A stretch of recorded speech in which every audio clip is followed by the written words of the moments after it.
Olá, pessoal, eu sou Cláudio Cardoso e esse é o Colab Trends, é um programa de entrevistas do Colab, que é o hub de inovação do Banco Alfa. Aqui a gente conversa com fundadores, criadores de startups, falamos de tecnologia, do próprio negócio empreendedor, de sustentabilidade, e hoje eu estou aqui com o Carlos Schmidel. Carlos Schmidel é CEO e fundador da Predify.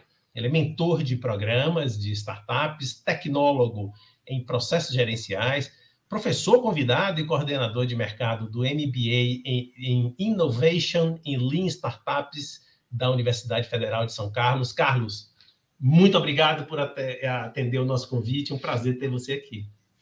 Eu que agradeço a oportunidade, Cláudio. O prazer é todo meu e espero poder contribuir um pouquinho e com certeza vai ser um papo bem legal. Bacana. Aliás, para quem não sabe, o Carlos é um dos primeiros participantes, né? A sua startup, a Predify, é um dos primeiros participantes do programa. Uma das três primeiras. É uma honra para a gente, cara, ter você lá no nosso programa. Agora, vamos começar. Predify, preços dinâmicos. Né? A gente está... Parece uma coisa assim que é estranha, mas a gente está acostumado com isso. Com o Uber, por exemplo, a cada momento o preço varia, ou os preços das passagens aéreas. Fala para a gente aí como é que foi de onde saiu a ideia de você fazer um empreendimento especializado nisso, o que é que exatamente a Predify oferece aos seus clientes? Legal. É bem interessante, né, que se a gente olhar, hoje em dia as coisas acontecem muito rapidamente, né? Então se a gente olhar para 5, 10 anos atrás, se a gente olhasse para qualquer empresa do varejo ou de vários outros segmentos, o concorrente estava na mesma rua. No máximo na rua de trás, né? E aí a gente popularizou aquela velha máxima do oferecer sempre o preço mais baixo, né? Então, a garantia do preço mais baixo. Conforme a internet foi se aprofundando e entrando cada vez mais na nossa vida, né? Esse concorrente passou de um concorrente da mesma rua para um concorrente em qualquer lugar do mundo. E a quantidade de variáveis que passou a interferir no preço também virou uma quantidade absurda, né, que deixa esse processo quase humanamente impossível, né? E aí essas variáveis fazem com que o preço naturalmente seja dinâmico, né? Que muita informação acaba interferindo no preço e daí surgiu a necessidade da gente desenvolver uma solução que pudesse ajudar esses empreendedores a entenderem todo esse contexto, todas essas variáveis, tanto internas, né, da própria empresa, quanto de mercado, e a partir daí ajudar para que a precificação dos produtos fosse cada vez mais rápida e mais assertiva, né? Então hoje é necessário precificar dezenas de milhares de produtos praticamente em tempo real para você poder acompanhar a condição de mercado dos seus concorrentes, né? Então o nosso objetivo é trazer essa tecnologia para ajudar a maior quantidade possível de empreendedores. Fantástico. Quer dizer, o primeiro que já fica a dica aí de que tem um aparato tecnológico, que deve ser razoavelmente complexo, mas eu queria aproveitar também a carona e falar um pouco da fundação, de como surgiu, de onde saiu a ideia, porque uma das características dos ciclos de startups é a velocidade, né? Então, eu imagino que a Predify não deve ter mais do que 6 anos, 5 anos, alguma coisa assim. Então, essa trajetória, eu acho que é muito interessante que a gente traga para o nosso ouvinte, o nosso espectador, né? Além desse conceito espetacular que você já trouxe, deixa de cara, assim, putz, alguém tem que cuidar disso, né? Com tecnologia. Mas, e como é que foi o seu empreendimento, a sua trajetória nisso? Legal. A gente faz 4 anos de operação amanhã. Eu fundei a Predify no dia 10 de janeiro de 2018, né? Foram alguns dias para organizar. O nosso primeiro cliente que realmente começou em operação foi no dia 1º de fevereiro de 2018. Então, amanhã a gente faz 4 anos de operação. E, rapidamente, contando um pouquinho da minha trajetória, né? Eu cresci numa região periférica de Guarulhos, né, região ali do aeroporto de Cumbica, acho que a maioria das pessoas vão conhecer, né, uma região bastante carente, né, com pouco acesso à informação, tecnologia, mas o meu pai sempre permitiu que a gente tivesse acesso a oportunidades, né? Então, desde pequeno, sempre tive acesso a computadores, né? Década de início da década de 90 ali, bastante complicado e tal, mas sempre gostei muito de programação. Então, quando eu tinha 10 anos, perguntavam para mim, o que você quer ser quando crescer? Eu quero ter uma empresa de software como a Microsoft. Depois, à medida que a gente vai crescendo e entrando no mercado de trabalho, vai vendo que realmente as coisas são um pouco mais complicadas do que, né, o nosso sonho, né, de criança. Então, eu cursei matemática, né, na Universidade Federal de São Carlos, abandonei o curso no último semestre para poder empreender e realmente viver esse sonho, né? Depois eu cursei administração, né, o tecnólogo em processos gerenciais, para poder entender um pouco de como funciona. E nesse período, né, de 2009 para cá, quando eu decidi empreender, quebrei 4 vezes. Né, e nessas 4 vezes eu comecei a perceber que essa necessidade, né, do empreendedor de entender preços era bastante latente, né, e foi daí que surgiu realmente o objetivo e a ideia, né, de começar a desenvolver uma solução que pudesse ajudar o empreendedor, né. Então, basicamente, né, essa é a trajetória até construir a Predify. E aí, nesses 4 anos, a gente participou de vários programas de aceleração, como depois entramos no Alpha Collab, e desde então a gente vem crescendo bastante, recebendo muito prêmio e dando certo. Muito legal. Pode parecer até um certo clichê, mas é porque é a realidade essa história de quebrar, de ralar o joelho para aprender a andar de bicicleta. Sem essa trajetória, você acha que conseguiria fazer da forma como você fez a Predify? Com certeza não, né? Eu acho que, tipo, felizmente, algumas coisas têm mudado no Brasil ultimamente, né? Então, o Brasil sempre teve aquele negócio a cultura da falha como algo negativo, né? Então, pô, quebrou, você não presta. Quebrou, você não vai conseguir fazer mais nada, né? E essas experiências foram fundamentais para eu conseguir entender exatamente qual era a dor do cliente, porque eu vivi essa dor. Então, isso trouxe para mim e para o meu time um senso de propósito absurdo, né? Porque a gente sabe na pele, a gente sentiu na pele o que é realmente quebrar por causa de um problema como esse. Então, isso contribuiu muito e, com certeza, né? Se eu não tivesse passado por essa experiência, poderia até ter desenvolvido uma solução como essa, né, por causa do meu background como desenvolvedor, como matemático, gestor. Então, poderia até ter desenvolvido, mas eu acho que o senso de propósito nunca seria o mesmo. Né? Então, eu acho que as quebras, as falhas, são experiências que hoje refletem totalmente no sucesso que a gente está caminhando, né, para alcançar com a Predify. Fantástico. Eu acho que isso que fica a mensagem de que inovação, algo diferente, que é necessário, porque tem a ver com a necessidade, né? Nasce de pessoas que combinam, claro, o repertório para poder desenvolver a solução, mas alta sensibilidade com o drama, com o problema real, do mundo real, né? Quer dizer, tem um problema ali. E isso a gente só descobre convivendo com o panorama do problema, né? Então, sempre vai sair de alguém que estava perto dessa questão, né? É difícil alguém inventar uma solução de macaco para mudar pneu de carro sem conhecer o drama do borracheiro, sei lá, alguma coisa desse tipo, né? Mas, sim, muito se fala de startup hoje, né? E aí a principal metodologia de startup, que inclusive é o que a gente trabalha no MBA lá, né? Que é o Lean Startup, que é justamente desenvolver, errar, aprender e desenvolver melhor. Então a minha vida sempre foi uma startup, né? Que eu desenvolvi, errei, quebrei, aprendi e desenvolvi melhor. Então foi sempre um degrau de cada vez até chegar na Predify.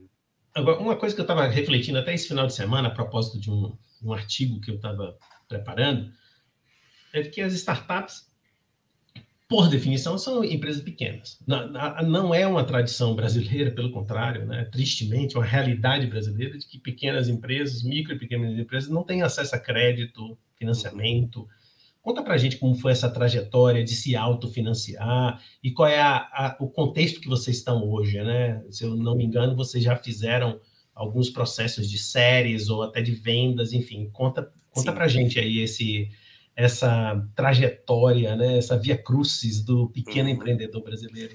Isso que você falou é mais pura verdade, né? No Brasil, o acesso a crédito, apesar de estar melhorando nos últimos anos, sempre foi algo um pouco mais complicado, né? Mais difícil, né? Quem estiver nos ouvindo sabe o que eu estou falando, né?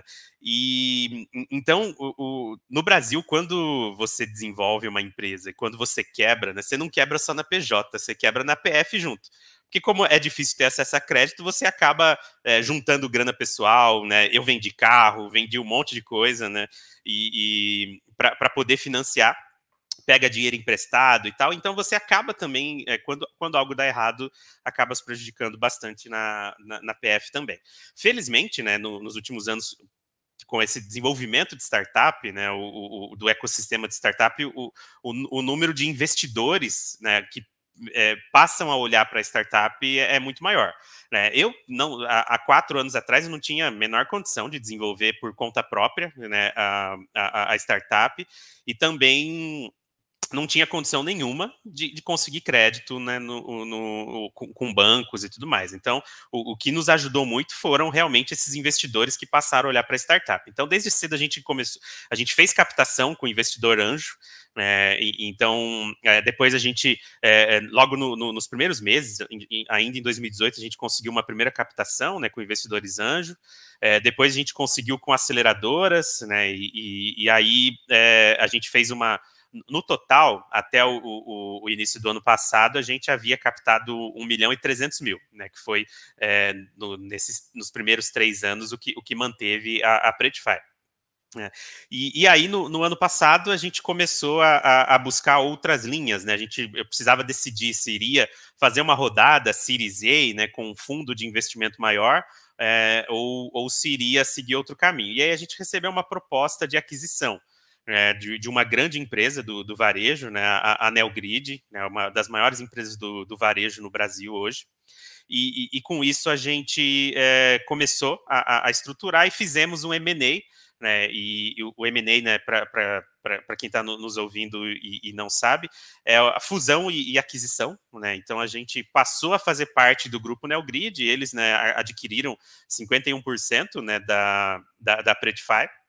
A gente tem um período aí, né, de mais alguns anos até fazer a aquisição completa, né, dos outros 49%, mas agora a gente passa a ter o investimento e o apoio de uma das maiores empresas, né, do Brasil, né, inclusive com capital aberto na Bolsa de Valores. Né? Então, a partir de agora, a gente muda um pouco a estratégia, não vamos seguir, né, mais fazendo captações como se houve no mercado, Série A, Série B, Série C, mas a partir de agora a gente passa a ter uma grande empresa com um portfólio de mais de 40 mil clientes que podem nos ajudar a crescer, né? E a gente passa a fazer parte de um grande grupo e viramos um produto também, né, a ser oferecido para todos esses clientes. Muito legal, hein? Que trajetória, hein, Carlos? Que trajetória, primeiro, vitoriosa, parabéns, né? Obrigado. No segundo bloco, eu queria explorar um pouco, assim, primeiro 2 coisas, né? Assim, na verdade, 2 coisas. Uma assim, como é que o software funciona mesmo, né? Quer dizer, encaixa onde na empresa, né? Já tem um arquivo lá de preços, não é bem, imagino que não seja tão bem estruturado, né? Como é que essa coisa se encaixa para que o seu potencial cliente até entenda, né? Depois eu quero também falar sobre essa trajetória especial sua, né? De participar de feiras, participar de rodadas de pitch. Eu imagino que você apresentou a exaustão a Predify, e eu acho que é uma dica muito importante para os novos empreendedores. E, por fim, encerrando aqui esse primeiro bloco, lembrando que esse programa está sendo gravado aqui no dia 31 de janeiro, vai ao ar um pouquinho depois, então o aniversário do Predify é amanhã, dia 1º de fevereiro, mas quando vocês ouvirem, o aniversário já passou e a Predify estará a caminho já do 6º ano, então... Do 5º ano. Do quinto ano. A gente vai para um rápido intervalo aqui na Rede Transamérica, a sua rádio onde você estiver.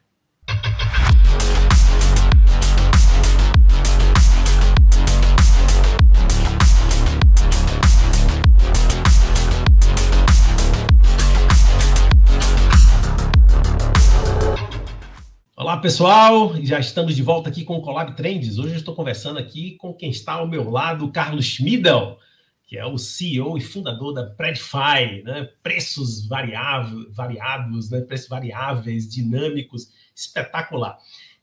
Carlos, antes desse bloco, ele fez uma provocação, né? Como é que funciona um software, imagino, né? Um app, não sei como é que é esse negócio, que encaixa num supermercado, por exemplo, e calcula o preço de forma dinâmica, imagino, com vários componentes, sei lá, flutuação do dólar, flutuação do preço do mercado, enfim.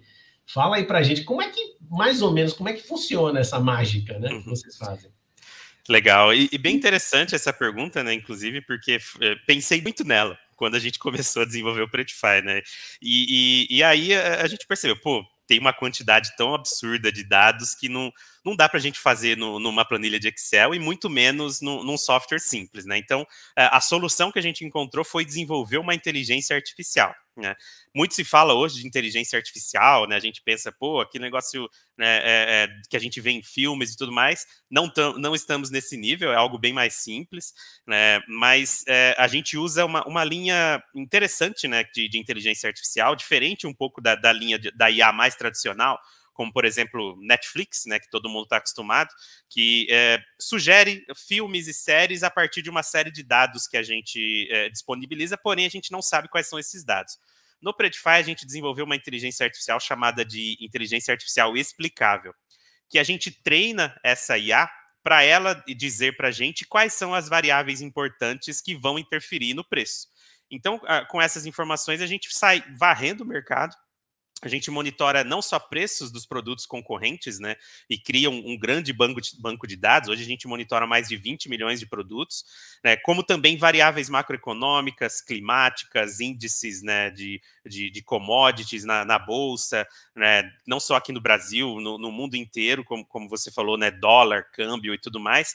E aí a inteligência artificial diz para a gente qual é o peso de cada variável. Então, por exemplo, é possível identificar o quanto o clima, né? Se o clima tem uma tendência vai ficar mais quente, isso vai interferir no preço do ar-condicionado, de uma geladeira, por exemplo.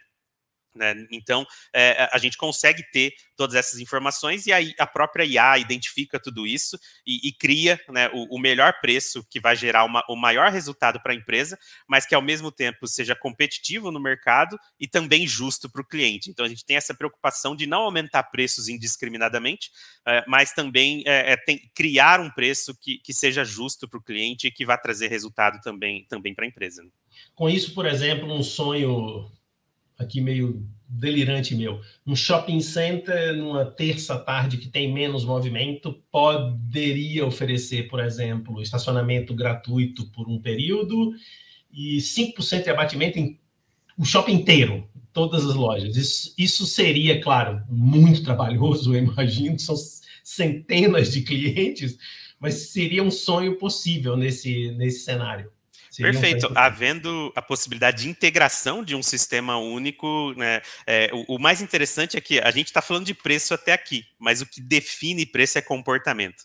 Então, a gente entender o comportamento do consumidor final, o comportamento do lojista, o comportamento do próprio shopping, a gente consegue fazer isso. Né? Algo que a gente está mais próximo, né, a gente já tem estudos para desenvolver etiquetas eletrônicas dentro do supermercado e na mesma lógica, né? Um supermercado que a gente percebe que tem menos movimentação numa terça-tarde, a gente poderia automaticamente colocar descontos, né, e fazer flutuações para cada produto direto na gôndola, claro, seguindo todas as leis, né, de respeito ao consumidor e tudo mais, mas que pudesse ajudar o supermercado a melhorar o resultado naquele horário específico. Fantástico, né?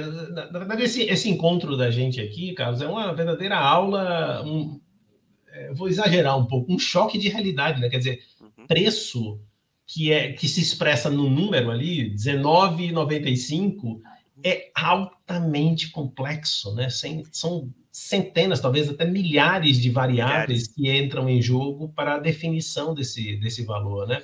Só um exemplo, né, bem prático e rápido, né? A gente trabalha com precificação de combustíveis, né? Assim como a Predify é bastante agnóstica, né? A gente trabalha com o Alpha Collab para instituições financeiras, com a inteligência artificial, também trabalha em combustíveis e a gente consegue perceber, por exemplo, que o rompimento de um duto lá no Oriente Médio isso vai impactar no preço dos combustíveis aqui no Brasil. Né? Então é uma quantidade absurda de variáveis que são levadas em conta na inteligência artificial. Né? Sensacional. Agora, em um determinado momento aí também, no primeiro bloco, você falou de premiações, feiras. A gente estava falando a propósito da dificuldade de acesso ao crédito.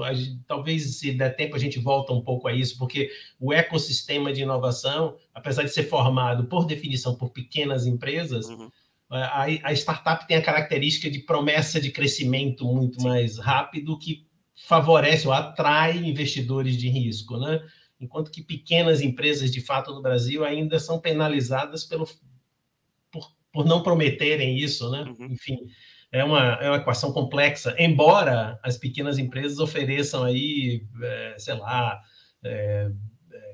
produz 27% do PIB e quase metade das vagas de emprego, né? Mas essa é uma outra questão que, se der tempo, a gente retorna. Fala para a gente aí, para os seus colegas que estão começando aí as startups, a importância de participação em feiras, congressos, competições, hackathons. Fala aí para a gente. Isso eu falo bastante até nos meus programas de mentoria, né, que eu participo, que eu já fiz seguramente mais de 1000 pitches nesses 4 anos, né? E aí eu vou guardando todos e tem pastas e mais pastas cheias de pitches, né? Pitches é a apresentação da startup, né, de forma mais organizada para falar desse crescimento e tudo mais, né? Então eu acho fundamental, né? E aí eu sempre falo pro pessoal que estou dando mentoria. Aparecer um caixotinho em qualquer lugar, sobe, se apresenta e fala da startup. Né? Então, é dessa forma que a gente consegue, né, realmente levar a solução para o mercado e ser conhecido. Né? Então, eu sempre participei muito de prêmio, né, de competição. A gente foi 3 vezes, né, reconhecido, 19, 20 e 21, como uma das 10 melhores soluções para o varejo no Brasil. O ano passado a gente apareceu na lista das 100 startups mais promissoras, né, no 100 Startup to Watch. Recebemos vários outros prêmios nacionais e internacionais, participamos de muitas feiras, né, tanto no Brasil, Portugal, Dubai, são as que a gente mais participa com certa frequência. Também recebemos prêmios lá em Dubai.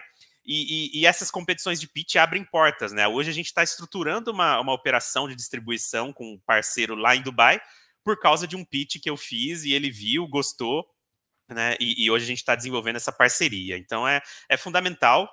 Eu acho que tipo, a maior dica é essa mesmo, né? Tipo, esteja sempre preparado, aparecer um caixotinho, sobe e apresenta a startup, que isso vai ser fundamental para trazer resultado. Na melhor tradição da esquina dos locutores, né? Os Speakers Corners, famosíssimo em Londres, né? Que era um caixote mesmo, né? Um caixote de sabão que o cara subia e fazia o seu discurso político aí, o máximo da democracia, um exemplo que serve para as empresas também, né? Exatamente. Agora, Carlos, um comentário que eu queria fazer, assim, eu acho que todos nós temos um certo desconforto com competições, de ser avaliado, ser mal avaliado, ganhar, perder, né? Então, eu acho que esse espírito talvez tenha se transformado para uma pessoa tão experiente como você, de você estar ali em meio a colegas também, né, que estão trazendo soluções. E aí eu vou pegar esse gancho, né, quer dizer, do mal-estar do competidor, que entende o colega, às vezes, como um inimigo, né, para um espírito colaborativo. O que é que você acha sobre isso, né? Startups colaborando, entendendo com outras que podem até fazer negócios juntos ou aprender também, simplesmente, e aí tem esse sentido de comunidade. Você gostaria de comentar alguma coisa sobre isso? Eu gostaria. Claro, é muito interessante, né? Porque a gente vem de uma cultura também de que, pô, a sua ideia você tem que guardar, trancar 7 chaves e não passar para ninguém. Se ninguém sabe da sua ideia, ninguém vai discutir. Então, tem duas coisas que a gente tem que aprender quando você começa a empreender com startups, e acho que com qualquer tipo de empresa. A primeira delas é o não. Você vai receber muito mais não do que sim. Né? Então, eu fiz lá os mais de 1000 pitches, recebi vários nãos, mas eu recebi um sim e vendi a empresa. Né? Então, a gente recebe não para melhorar, aprender com ele e buscar o sim. Né? Então, saber que você vai receber muitos nãos e, segundo, aprender com eles. Né? Então, acho que isso é fundamental. E trazendo esse conceito, né, é exatamente isso que você falou, né? O competidor, quando você está numa competição de pitch, você vai aprender com o pitch. Tem alguma coisa que ele fez que foi melhor que você. Putz, ele desenhou melhor o mercado, ele fez uma projeção melhor de crescimento e tal. Vai lá, bate o papo com o cara, como que você fez e tal. E é interessante que o ecossistema de startup, mesmo no Brasil, ele é muito pequeno. Então é possível você conversar com as startups que estão, né, fazendo sucesso lá no Nordeste, né? É possível você conversar com startups em qualquer lugar do mundo, né? Então e aprender com elas. Acho que isso é o fundamental, né? E assim, não vejo como uma competição, porque vai chegar a hora de todo mundo, né? Então putz, fiquei em segundo, fiquei em terceiro, fiquei em quarto, nem para a final eu fui, mas alguma coisa aprendi com isso e o resultado, né, no final do dia, no mínimo, novos amigos você fez, né? Acho que isso é o principal. Genial. Como diria a canção do George Harrison, né? Love comes to everyone, né? O amor chega para todos, né? Exato. É uma questão de tempo. Mas, Carlos, qual é a sua visão de futuro, né? Isso tem muito a ver com o nosso nome, o nome do programa, Trends, né? Tendências em inglês e tal. Como é que você vê o futuro do preço, da precificação? Eu acho que assim, a precificação dinâmica já é realidade. Hoje a gente já vive precificação dinâmica, né? A gente trabalha com isso. E eu acho que o próximo passo, né, que a gente está aí caminhando, a gente até conversou isso, né, em outras ocasiões, acho que nos próximos anos a gente deixa de trabalhar com preço dinâmico e passa a trabalhar com preço customizado. A quantidade de variáveis que a gente tem acesso, o próprio Open Banking, né, que permite que a gente use os nossos dados para gerar mais resultados para a gente, né, no mercado. Isso vai permitir que a gente construa preços customizados. Isso traz algumas coisas que a gente deve pensar em relação à ética, né, que é algo que eu já começo a estudar também, para que os preços não sejam discriminatórios, né? Mas vai ser possível a gente analisar o perfil de comportamento de cada consumidor e sugerir o melhor preço, aquele preço que ele vê valor em cima do produto e que também vê justiça para ele pagar, né? Então no futuro vai ser muito comum um preço para você, um preço para mim, e que no final do dia todo mundo fique satisfeito com isso, né? E, no fundo, são experiências que cada um de nós valoriza hoje em dia, né? Quer dizer, aquela imagem de uma sociedade estratificada, de uma forma um tanto cruel com as pessoas, digamos, nas castas inferiores, digamos. Eu vou dar um exemplo próprio. Uma vez eu entrei aí recentemente numa loja de vinhos, né? Não sou um grande bebedor de vinho, queria comprar alguns vinhos, e, poxa, você dá para ver ali que tem vinhos ali de colecionadores, de gente rica, digamos, na minha cabeça. E eu disse para o moço lá, olha, eu quero gastar entre X e X, um valor modesto, né? Ele me recebeu do mesmo jeito que eu acho que ele recebe um príncipe que quer gastar $10 mil numa garrafa de vinho. E eu me senti muito bem acolhido, muito bem atendido, e ele me atendeu dentro daquela faixa de preço que eu falei, sem querer forçar um pouquinho mais, nada. Então, isso que você está falando, quer dizer, tem uma função, aparentemente uma coisa assim, fria, matemática, como preconceituosamente vista, né, como uma coisa fria, na verdade é uma matemática quente, acolhedora, que respeita cada indivíduo. Quer dizer, o que você está nos ensinando o preço não tem a ver só com o produto, mas principalmente com a pessoa, né? Que tá comportamental, né? Então, entendendo esse comportamento de cada um, as peculiaridades, as condições, até mesmo condições financeiras, né? É possível que nos próximos anos ali as empresas olhem mais para isso, oferecendo a mesma condição, a mesma experiência, com valores diferentes para pessoas com condições diferentes, né? E particularmente esse é o meu objetivo, né? De trabalhar com isso na Predify. E eu acho que seria um resultado fantástico, né? Não só para a gente, né? Para mim como empreendedor e como tendo um propósito, mas para a sociedade como um todo. Né? Maravilha, Carlos. Olha, que prazer falar com você. Sempre uma alegria, uma satisfação. Acho que a gente não poderia encerrar esse papo de forma mais edificante. Muito obrigado. Eu que agradeço. Foi um prazer.